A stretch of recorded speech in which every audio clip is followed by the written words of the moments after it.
Avant de procéder à l'étape de programmation de la centrale hématronique, nous allons vous présenter son contenu.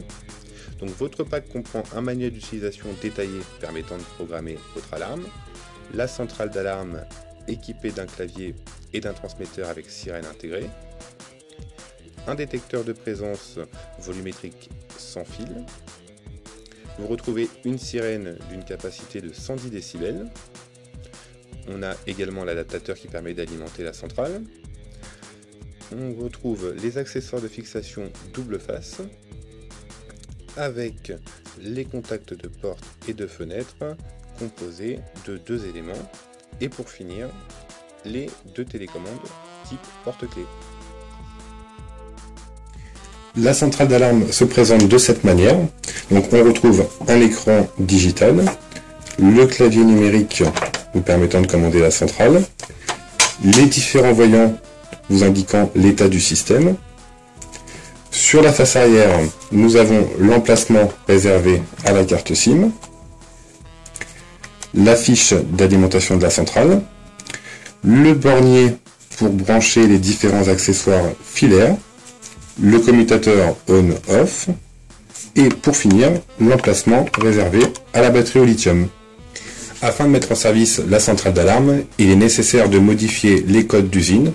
Donc pour ce faire, on va mettre la centrale en service via le bouton ON situé au dos de la centrale.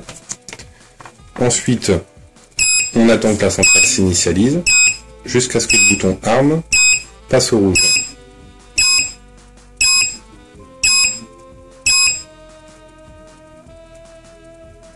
Donc ça peut prendre quelques secondes.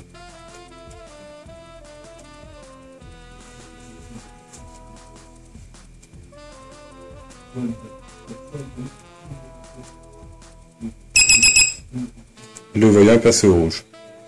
À partir de cette étape, nous allons modifier les codes d'usine.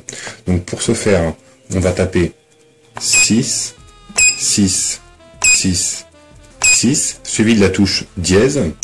S'il vous plaît, entrez les instructions. Donc ce code correspond au code d'usine et la centrale est en attente de nos instructions. Nous allons donc modifier le code utilisateur. Pour ce faire, nous allons taper 38 qui correspond au changement du code utilisateur, suivi du code que vous souhaitez mettre en service. Ce sera par exemple 2015, suivi de la touche dièse. Configuration complétée. S'il vous plaît, entrez les instructions. Là, le code utilisateur a été modifié et nous allons procéder à la modification du code installateur. Donc on va taper 39 qui correspond au changement du code installateur, suivi du code que nous allons mettre en place, ce sera 2020, suivi de la touche dièse. Configuration complétée. S'il vous plaît, entrez les instructions. À partir de ce moment, les codes utilisateur et installateur ont été modifiés. Nous allons paramétrer la date et l'heure de la centrale. Pour ce faire, nous allons passer en mode programmation en utilisant le code installateur que nous avons choisi, donc 2020,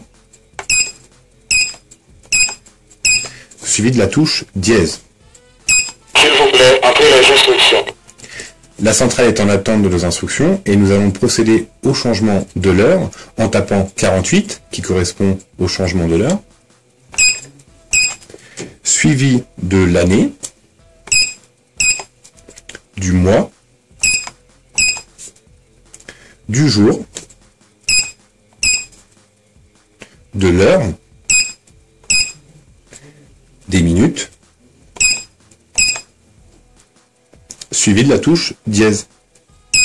Configuration complétée. S'il vous plaît, entrez les instructions. L'alarme est donc paramétrée et l'heure et la date ont été programmées. Nous allons maintenant procéder à la reconnaissance des télécommandes. Donc pour ce faire, on va taper le code installateur pour rentrer en mode programmation. Donc le code installateur que nous avons choisi est 2020, suivi de la touche dièse. S'il vous plaît, entrez les instructions. L'alarme est en attente de nos instructions. Nous allons taper 21 qui correspond à la reconnaissance des télécommandes, suivi de la touche dièse. Télécommande enregistrée. Ensuite, on appuie sur une télécommande Codage terminé. sur n'importe quelle touche. Télécommande enregistrée. La télécommande a donc été enregistrée et nous allons procéder à la programmation de la deuxième télécommande de la même manière en appuyant sur n'importe quelle touche. Codage terminé. Télécommande enregistrée. Les télécommandes ont bien été enregistrées. Nous allons maintenant passer à l'apprentissage du détecteur. Pour ce faire, il est nécessaire de rentrer le code installateur que nous avons choisi qui est 2020, suivi de la touche dièse. S'il vous plaît, entrez les instructions. La centrale est en mode programmation. Nous allons donc taper le code 23 qui correspond à l'apprentissage du détecteur, suivi du numéro du détecteur qui se situe entre 2 et 99. Donc celui-ci portera le numéro 2 et ce détecteur le numéro 3. Je rappelle que pour ce détecteur, il est nécessaire de brancher l'affiche pour pouvoir l'utiliser. Nous tapons donc 23 02 suivi de la touche dièse Détecteur enregistré. et Codage terminé. le détecteur a bien été enregistré. Ensuite, nous allons programmer le second détecteur en tapant 23, le code de programmation, suivi de 03 pour le second détecteur, suivi de la touche dièse. Détecteur enregistré. Codage terminé. Et nous appuyons sur le détecteur afin d'effectuer la programmation.